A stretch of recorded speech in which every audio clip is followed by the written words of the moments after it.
ঢাকা উত্তর city corporation ডিএনসিসির chief heat অফিসারের দায়িত্ব পালন করছেন সদ্যবিদায়ী মেয়র মোহাম্মদ আতিকুল ইসলামের মেয়ে বুশরা আফরিন।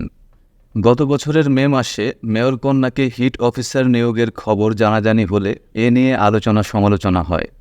গত ৫ আগস্ট গণ অভ্যুত্থানে আওয়ামী লীগ সরকারের পতনের পর প্রকাশ্যে দেখা যায়নি মেয়র কন্যা বুশরাকে। চিফ হিট অফিসার হিসেবে তার কর্মকাণ্ডও থমকে গেছে। যোগাযোগ করা হলে বুশরা আফরিনের পক্ষ থেকে বলা হয়েছে তিনি দেশেই রয়েছেন, শিগগিরই নিজের কাজ শুরু করতে চান। ডিএনসিসি সূত্র জানিয়েছে, চিফ হিট অফিসার বুশরা আফরিনের নিয়োগ বহাল রয়েছে, কারণ তিনি সিটি কর্পোরেশন থেকে নিয়োগ পাননি। যুক্তরাষ্ট্রভিত্তিক আরশোট রকের সঙ্গে ঢাকার তাপমাত্রা কমানোর চেষ্টায় যৌথভাবে কাজ করতে সমঝোতা রয়েছে ডিএনসিসির। সেখানেই চিফ হিট অফিসার হিসেবে কাজ করছেন মেয়র কন্যা বুশরা আফরিন। আরশোট রকের পক্ষ থেকেও ঢাকায় কোনো অফিস নেই বুশরার। বিশ্বের দ্রুত বর্ধনশীল শহরগুলোর মধ্যে তাপপ্রবাহ নিয়ে কাজ করার জন্য আরশোট রকের গ্লোবাল চ্যাম্পিয়নদের সঙ্গে সিএইচও হিসেবে বুশরা আফরিন ঢাকা উত্তর সিটিকে নিরাপদ করার জন্য নেতৃত্ব দিচ্ছেন।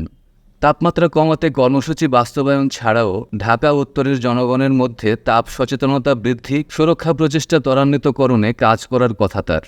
চিফ হিট অফিসার নিয়োগের বিষয়ে আরশোট রকফেলার ফাউন্ডেশনের ওয়েবসাইটে বলা হয়েছে, কোনো দেশের সরকার তাপ নিয়ন্ত্রণের কাজকে অগ্রাধিকার দিলে স্থানীয় কর্মকর্তারা চিফ হিট অফিসার নিয়োগ দেবেন।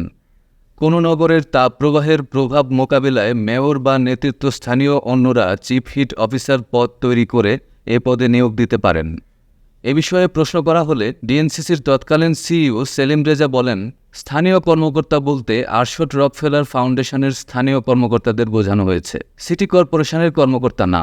আমি তো সিইও, আমরা নিয়োগ দেইনি, তার সঙ্গে আমাদের সিটি কর্পোরেশনের কোনো সম্পর্ক নেই। ডিএনসিসিতে এরকম চিফ হিট অফিসারের কোনো পোস্ট নেই।